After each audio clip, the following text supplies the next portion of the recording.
Hello and welcome to Lovett Film. My name is Jamie and we have a good show for you today. We have Christopher White. Last time we spoke to him, he said he made his movie called Coulrophobia. He's sending it out. Since then, he's won the whole damn thing. So we can't wait to get into the conversation and talking to our good friend Chris. So without further ado, let's get into the interview. Okay, stop. Watch your step. Okay. Doing Okay. 3, 2, 1. Surprise! Did you guys hear that?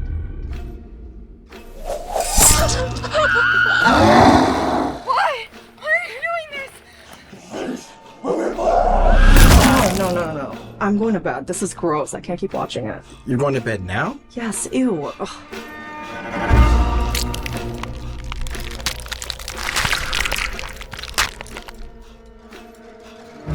So every night when I go to sleep, I wake up and I look over and my wife's gone. She's not in the house, nowhere to be found. And So dude, since the last time you were on the show, a lot has changed. You have won the 48-hour project for the film, for the festivals. That must feel incredible because I remember the last time we chatted, you were like, this is my movie, Coulrophobia. I'm putting it into this festival. I'm hoping things are going to be good. How does it feel, man, to have won?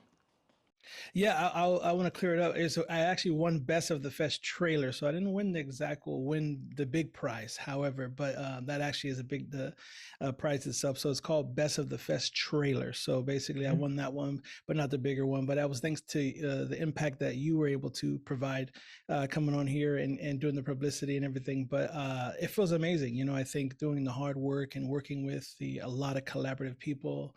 Like I said, we had Emma Golden Wolf. And their family is really cool.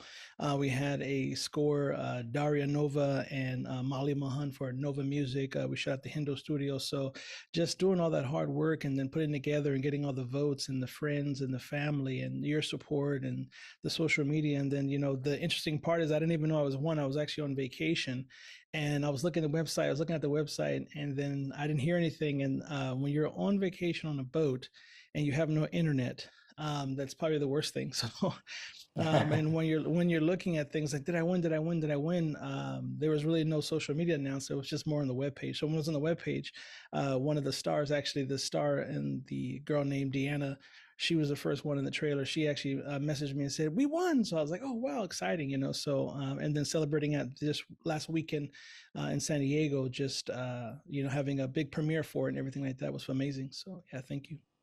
By all means, man. As I said to you the last time we spoke, Coulrophobia, I really did enjoy it. You know, after watching it, it's such an interesting short film. I'm glad you won Best Trailer just because trailers are so important too. Trailers to me sometimes are better than the end product. Like things like like the Star Wars sequels. I feel like their trailers were wow, very good, but then the That's very movies, true. yeah, you know what I mean. So trailers are important, and I love the film, and I think that like themes like insomnia, sleeplessness, weird elements like sleepwalking play such a interesting role in the short film. And Right. now I know you spoke briefly a little bit about it in the last time we spoke, but was there any thought into say this sleeplessness, this insomnia when you're writing the movie that you wanted to sort of bring into your film? Not really, to be honest with you. I think the challenge is I want to talk about a little bit about the 48 hours in itself. I think the purpose of it is to challenge us, right? So I think for me, as a creator, I would say you could probably parallel those two. I'm always up coming up with ideas and staying up, and I do have a little bit of sleep apnea. And then whatnot. But I would say the hard part about it is that you have to have required elements for the particular film. So, for example, you have to have a dialogue, a character, and pretty much I believe a prop. So for this particular one, when it gave us clown, it was hard because the gentleman's name was Nick, so I had to come up with him. He was a gambler, so that was one of the required things he had to be. One of the required props had to be a puzzle, and then the other thing was don't make me laugh. So as I'm sitting up there tonight, when I'm trying to write for something, I'm staying up late at night, and I said to myself, clown, and like I've always had this weird thing of staying up at night and watching clowns and sleeping. So I guess at that point, just writing those elements and coming up with an idea where, he's sleepwalking and he's dreaming and nightmares, it's just, it just came to me, and just writing it with my co-writer, we just had a good time talking about it and writing it. It just kind of came together, smooth within a short period of time. So I think with all those elements, even for the second film that we did, Echoes of Vengeance, that was the first one actually I did, but the second one that we did, yeah, just that process of staying up at night, sleep apnea, and just like having these dreams and recurring dreams. And I don't want to give away too much, but for those who are interested in watching it, definitely check it out. It's available to see now. And they should, man. They should. I mean, Echoes of Vengeance too was really cool for such short time to make something. It's great when you can actually make it good, and interesting. Like it's Echoes of Vengeance is this mini sort of mysterious revenge story, and you build the tension so easy in the opening scene, when she's talking to this photographer. He's like, "Oh, I do catering as well," and you really think, "Oh, she just wants something from him." And without giving it away, it builds up to, oh no, something's really bad here. So right. It was done so well, and I was so happy that you did win the best trailer for Coulrophobia too, because I could tell from the last time we spoke, you have so much heart when it comes to filmmaking and your stuff. You're like, this is something that I really want to put out there, not just for the sake of it, but because I like doing it. And so I'm very happy you won, man. Could you see Coulrophobia or Echoes of Vengeance being a feature film someday? Because I could. I think Coulrophobia could be a really good feature film. Yeah, absolutely. I think what I was able to do, the good thing about the 48 Hours of Madness is, when you have some time to think about what you want, but you don't know, right? So I think one of the good elements about me is I had so many ideas of what I wanted to do. The intro is actually a sneak peek into a film that I want to bring out, which is going to be called it's called, I don't want to talk about it right now, but I would just say it's an interesting. So the beginning of it that's basically an homage to what an extended film, because it'll when you watch it, you'll be like, what's this part about? But it was like a hook, but that leans to something more that I'm trying to do. And that's what we had talked about earlier, was the Terrorverse. So pretty much, and I just kind of tied it in with that. So I would say, yes, it does. It's going to be bringing into a universal world. I'm actually working on something right now, utilizing new technology of AI. Unfortunately, a lot of people say it's a taboo subject, but I'm really diving into creating a whole film in that next, amongst some other things and stuff like that. So I do want to extend this. And as far as Echoes of Vengeance, I actually can see that as like a series going on of things. So I wanted to expand the story, just kind of like, girls and a sister, and it comes across. So I think the good thing about writing these short films, it challenges you to think and then be fast, and then also can this idea be expanded? And I would say, I think anything can be, so yeah. Yeah, of course it can. I could see either of them being their own thing. And I remember, last time, the Terrorverse, which is such a cool concept. And more than that as well, man, just a cool name. Terrorverse. I love that name, Terrorverse. You could get it on mugs, you could have it on hoodies, Exactly. Exactly. And you mentioned AI there too, and it is a taboo subject, I mean, I don't know if you've been following what we've been doing, but we've been talking to all sorts of directors, actors alike, film composers, and the overall consensus I've been getting is just bad news for filmmakers, as in, if you're an actor, it can take away roles. If you're a filmmaker, you can get into trouble if you're using it instead of hiring people. But sometimes as well, what people don't realize is you don't have money to be hiring, say, a crew of 50 animators or whatever it is, and you're, making short films, whatever it may be. What's your thoughts on AI in general? Like, do you think it can be utilized? Are you like, nah, this is a bad thing for cinema, bad thing for short films? I would say it's like anything in moderation and used for good. But I think when it comes to filmmaking, it's a tool. I've seen so many things on Instagram, social media, and so many things about this and that and the taboo-ness of it. And I would say there's things that if you have the talent, you just utilize this tool to help you, right? Like spell check. We all know how to write, but that spell check will help you in an email, right? So I would say AI is a little bit of that, right? So it's that spell check to get you to the next level. However, like you said, said, I don't have a crew. I have these big ideas. I don't have the budget. I do want to work with a bigger crew, but if I can get this image out, I can get this pitch deck ready, I can get something ready so you can see where my vision is, and then we can go from there. Then I'll be able to have that, right? But I think it's allowing, small filmmakers like myself who don't have the big budget, who may be overlooked, and that's another thing I would just say from my perspective. It's like, hey, you have the talent, but then hey, I'm going to go with this person. I'm going to go with this person. It's just like why, right? So it forces you to be creative. It forces you to think outside the box, and AI is that tool that lets you do that. I don't want to say utilize it 100%, but make it worth your time and utilize it where you can to get what you want, right? But don't neglect the people who need to be, like, obviously the actors. You can't get that natural human thing. The special effects are great, but you also have that, that story, that human connection. So I would say use it as a tool, but don't, rely on it 100%, but use it as a tool. So I have no problem with it. It is scary because some of the things you can do now. I did look into, I believe there's one software that I think it's called Runway, which I might be exploring soon, which is you can do a whole shot and scenes and movies, but the thing is you have to be creative to come up with it. You have to do that. So I would say it's a touchy subject, but like anything, the internet came out, newspapers said, hey, nothing would happen. And now who reads anymore, right? Unfortunately, so I would say, we have to go with the times and just kind of adapt, because if you're not adapting, you're going to get left behind. So. Dude, that is a good way to think about it. It's kind of like when the internet came out. Like I remember, I don't know if you've seen this, David Bowie back in the late 90s was saying, the internet's going to be everything, hospitals. Right. And the interviewer, I think it must have been BBC or something. No, it's not. What's David Bowie talking about?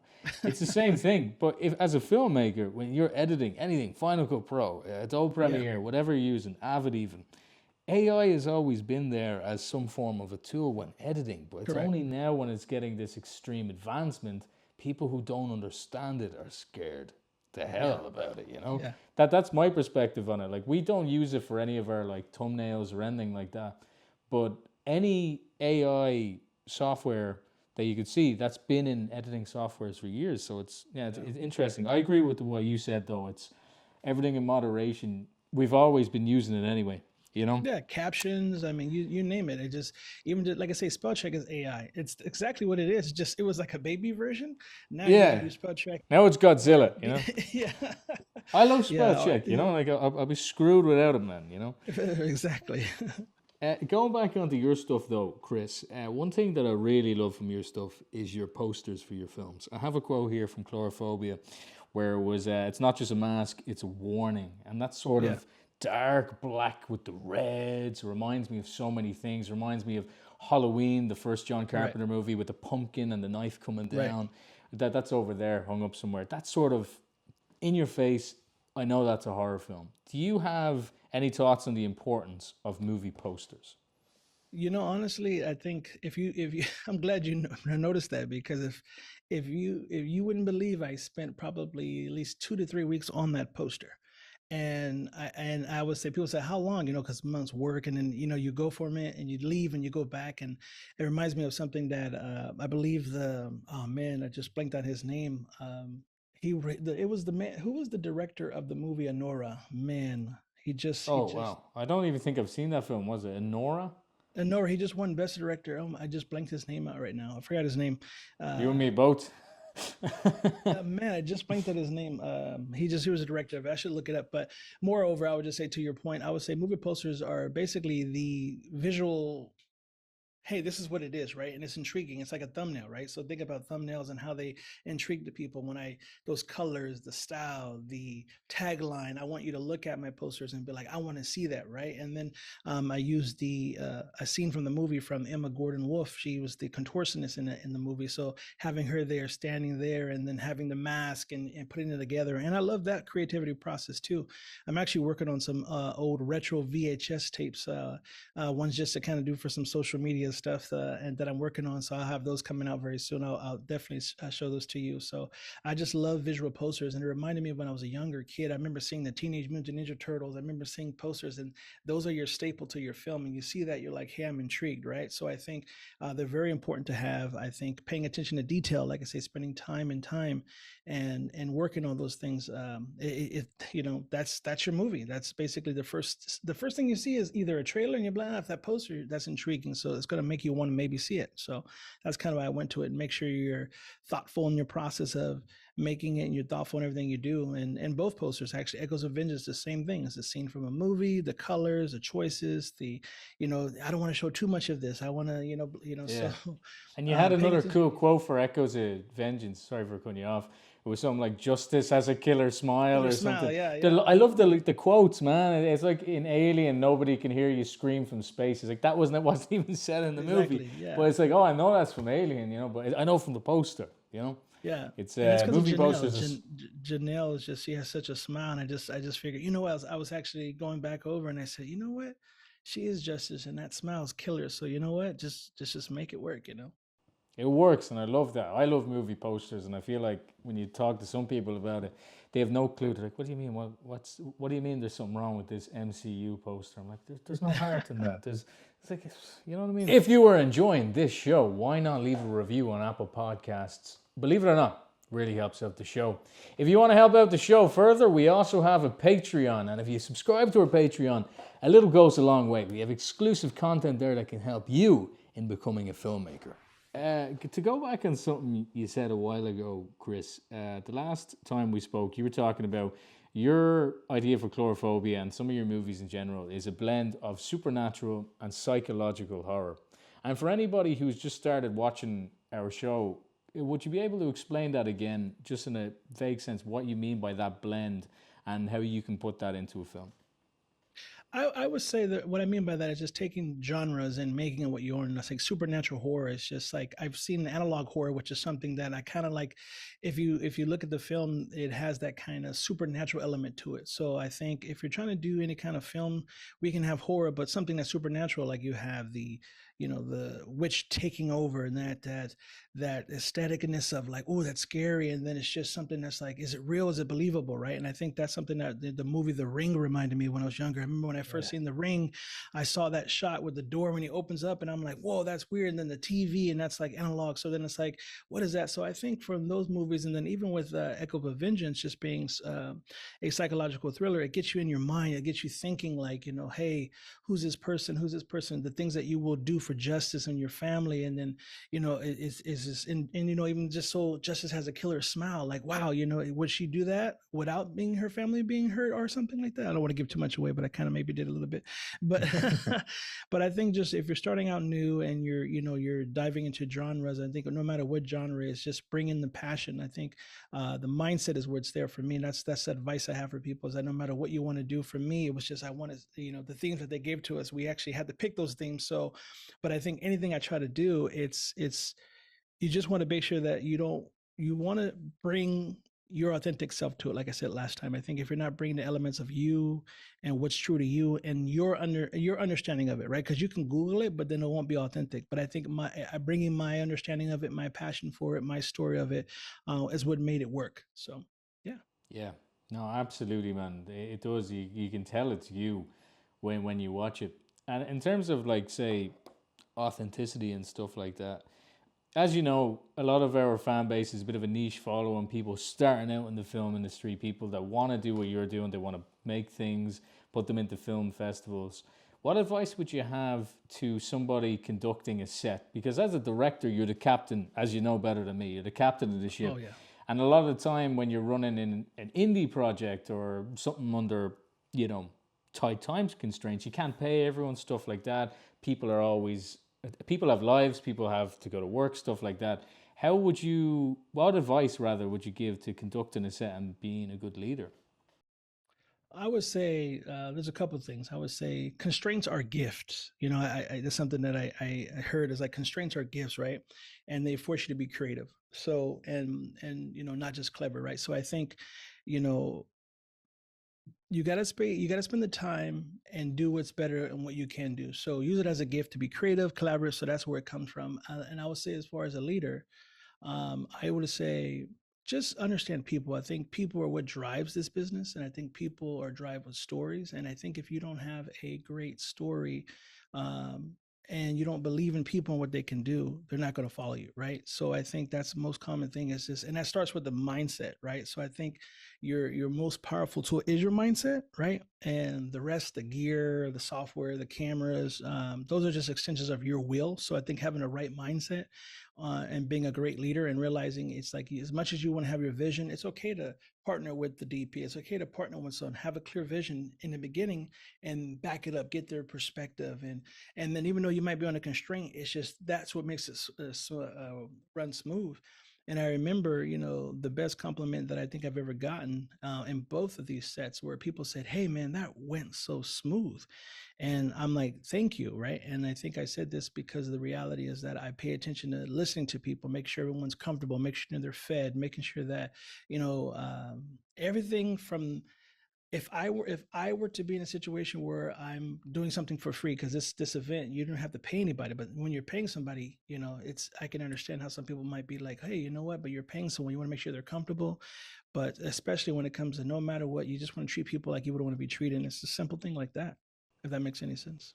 It makes a lot of sense, and I'm sure any actor or grip or production assistant, cinematographer would love to work for you, man, and deal with that type of good leadership. It's what you would want. You also mentioned last time we chatted, dude, that you wanted to make a musical originally for the 48-hour film project. Are you still thinking about making a musical? You know what? If it comes across on the genre, yeah. I mean, I think honestly, I remember I prepared for doing that for the Michael Jackson Thriller. But you know what? I think since I was a little boy, I've always loved musicals, and I do like The Greatest Showman. I know people, some people laugh at me and they say, "That's your favorite one?" Yeah, I like The Greatest Showman. I really dig it. I sometimes in the car when I'm driving, I just enjoy it. But I would say I think the thing about a musical is challenging, but also it's fun, And I think currently right now, Wicked's out, and I believe there was another one. I forgot that, But I think the musical I want to do is something unique, something different, something fun, and something that is just it just changes and challenges, right? So I think that's the beauty of it. So but yeah, if it comes across the table, I don't mind doing anything. I think I just love the idea to create, right? So ideation, creativity, and no matter what it is, I'll take the challenge no matter where it goes. Of course. And did you see Better Man? You mentioned The Greatest Showman. That was the director of that. That was his second No. musical, and it was brilliant. I know in the States, the lead in that movie, Robbie Williams, isn't as well known. But over in the UK, Ireland, Germany, France, he's like Michael Jackson over here. Everybody knows who he is, It's very interesting because I saw the trailer for it and I didn't. I guess you know what? I think in America they were just like a monkey, right? What's going on? That's what happened. Yeah, and I saw it. I said, man, I wonder what's the, and I was going to see it just because I like CGI and stuff like that. But then I just say, you know what? I don't know. I just can't get into it. So I did not know that. And I do remember them saying the director of the Showman, but that makes a lot of sense because Robbie Williams. I do remember him back in the day. He had this one hit song in the U.S., but Millennium or something like that. I think it or was something like that. I do remember that, and I'm just like, what? It just so, but that's the state of the movie industry. It's kind of like right now with what's that movie just came out, Snow White. That right there. Like I haven't seen it yet. I wanted to go see it, but then I'm like, should I go see it? But I didn't go see the Working Man. So the Working Man is a phenomenal film. So just Jason Statham, right? Oh yeah, Jason Statham. Yeah, I haven't seen that. I haven't seen that yet, but it's on the list. Yeah, it's really good. It's a classic Statham. You know what I mean? That's something. Yeah. Family. And then Novocaine as well came out too. Novocaine. Actually, I've seen that. Yeah, that was good. That was really good. You would like Better Man, as in I remember when I saw the trailer too. Even knowing Robbie Williams, being from Ireland, huge over here, I went, yeah, a CGI chimp or ape, this Planet of the Apes. That's what it looks like to me. He looks exactly like Caesar, But Exactly. the movie, even if you don't know who the singer is, the movie is incredible. The CGI is good, the music is good, but more importantly, the story is good, and it's a real ride. So if you like Greatest Showman, do check it out. No, I will definitely. I will for sure. In I terms actually of seen other Magazine movies, Dreams too. I don't know if you've seen that one, but I like that one. It's what is it, Jonathan Majors film? It's called Magazine Dreams. I really liked it. It's a, he had a little bit of a hiccup in Yeah. US, but if you got a chance to see that one, Magazine Dreams is a very good film. I see his tenacity, I see his hard work in that film, and then what he's went through. But I would recommend anyone who wants to see a film that has to do with not giving up on your dreams and pressing forward, and then that's a really good film. Yeah, it was on my list. I remember seeing the poster for it there a couple of weeks back, and I was surprised that he was making films again, because nobody really knows what goes on and stuff like that. And you can't argue he's a phenomenal actor. I loved him in Creed 3. So yeah, I'll definitely check that out. Chris, in terms of yourself, going back to your filmmaking, you have a project you're working on at the moment, but you don't want to talk about that. Of course, I'm not going to press you on that. Do you have any film aspirations for yourself for the year? As in, do you want to get that film done? Is there another project you really want to start? I think, it's funny about being here in San Francisco, they actually have a contest called Make a Movie in a Day, which is interesting. So that's actually a little bit more challenging. So I did sign up for one of those. So I might be doing that very soon, which is going to be, I think the time window is going to be from 9 a.m. to 7 p.m. So that's even more of a challenge, right? And I think that's it. I think just the whole process of chasing storytelling, creative passion, video and filmmaking is great. But I think this year, I think right now I'm focused on, I think I'm going to get that project out this June. I want to get something out. It's either going to be one of the new films that I have or one of the ones that I've written already that I'm trying to get out. That one's no secret. It's called El Protector or The Protector. That one, I think I want to either shoot in June, and that's going to be a retro style culture film about family resilience and just the love of a protector. So I think I want to get that one out. But no matter what, the aspects for me is just to continue to create. So whether it be the AI film, that'll be in the next couple months. If not next couple months, it'll be later on. But I just got motivated on that one, so I actually finished writing the script recently. Nothing too long, just again a simple short. Just testing out some things and seeing some things, and that is meant to be for a bigger idea of human people. So, so I think that's where my goal is. But I think overall, I think this year my goal is to just keep creating, at least put out 3 more films, whether it be short, 3 more shorts, and that's already April. So I think I want to at least do 3 more shorts, whether it be competing for the another 48 hours in San Diego, 24 hours here in San Francisco area. So I'm just trying to enjoy my chance to just create and work with collaborative people and just be a mark in the staple of the film industry. So, Dude, we'll be here to watch them, man.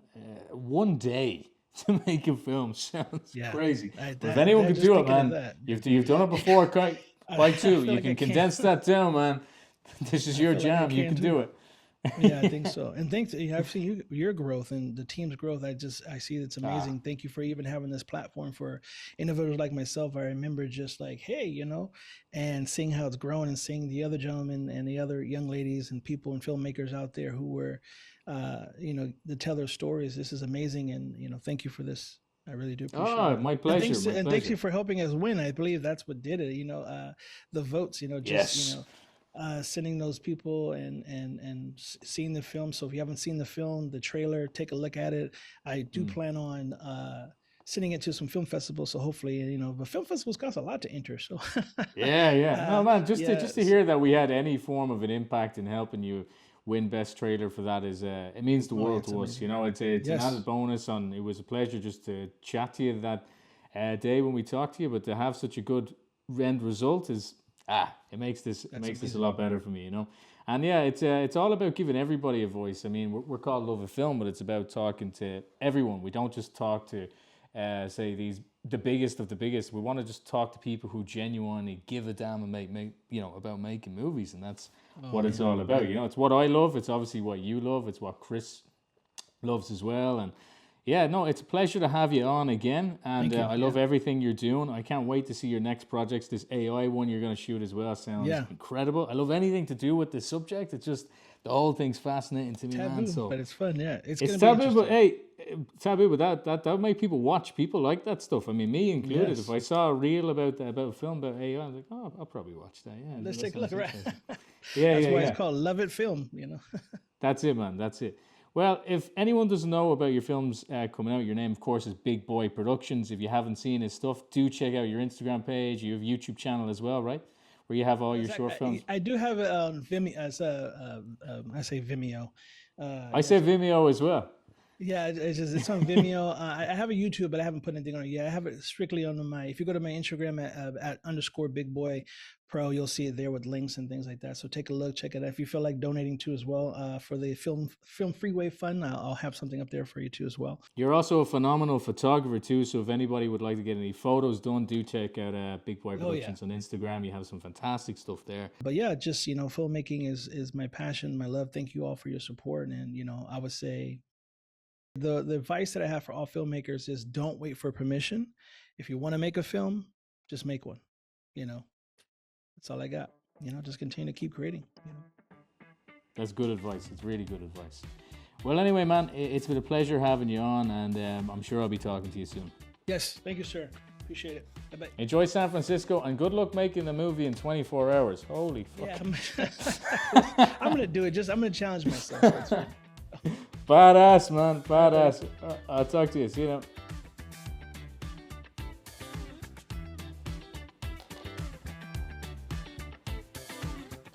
So that was our interview with Big Boy Productions, Christopher White. It's always good to have that dude on the show. He loves making movies, and we love talking about it.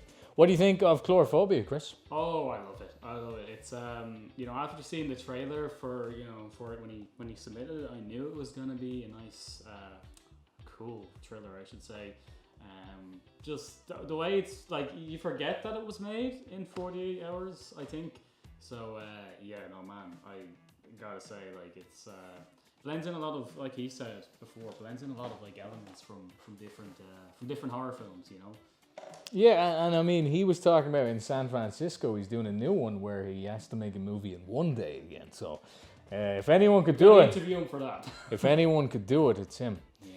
So in other news, have you caught up with Daredevil Born Again? I just watched the last episode last night. Did you? Yeah, it was good, but I felt like killing Muse that quick is a waste. He is a really cool villain, and to be honest, like this season, I wasn't always tuned in 100%, so I did forget it was your man, and then I realized when he was in the therapy session that I can't remember his actual real name. Realized, oh yeah, this is Muse.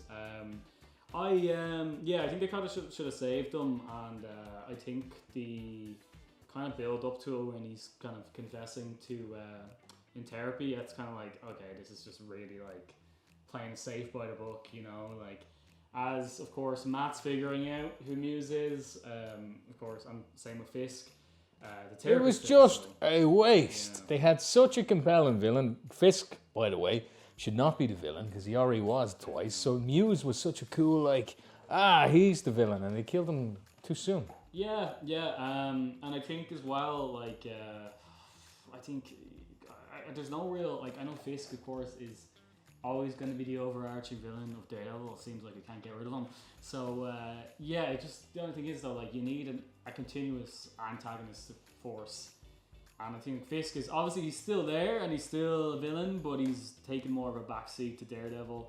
And I feel like having Muse there was a good, something different than Fisk.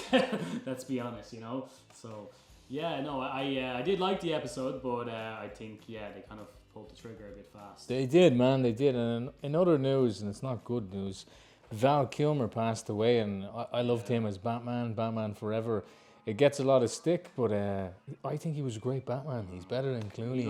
I didn't even realize he lost his ability to speak. Yeah. That's why in Top Gun Maverick he wasn't speaking at all. It was done well, though, I gotta say. It was done well. There was a chilling video released of him as well, putting on the Batman mask. That was from a couple of years ago. That was a joke he put up. The media was making out that it was like literally the day before he passed This away. was like a couple of years ago. I remember when it came out, and it was done as a joke from Val, and everybody reported on it then. It's just people forgot, making him look like he was crazy or something.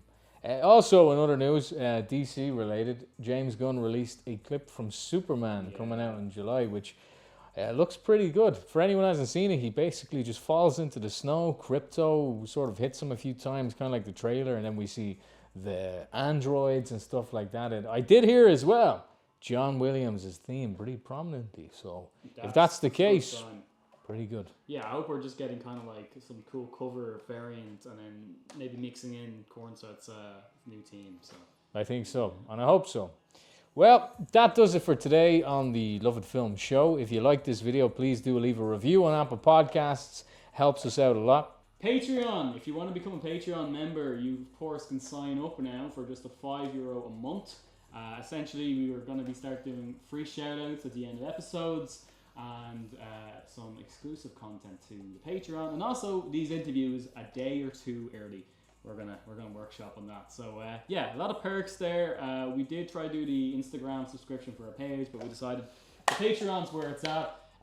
You know, it's just we're able to focus on just the one thing. So yeah, we really appreciate if you do. You can also be a free member too. You don't have to give us any money, but of course, any support goes a long way. And also, thanks again to Chris. Yeah. You know, I know I don't physically do these interviews, but I was chatting to Chris, of course, over the Instagram DMs, and he's just such a nice guy. And I'm glad it's coming full circle now. We had him on as like one of our first guests, and I think yeah, it's really nice that we could have him back, and hopefully we can have him again soon. Same goes for some other guests as well. So. Exactly. Well, anyway, that does it from us here today. If you enjoyed this video, we will have another one next week. See you guys. See ya.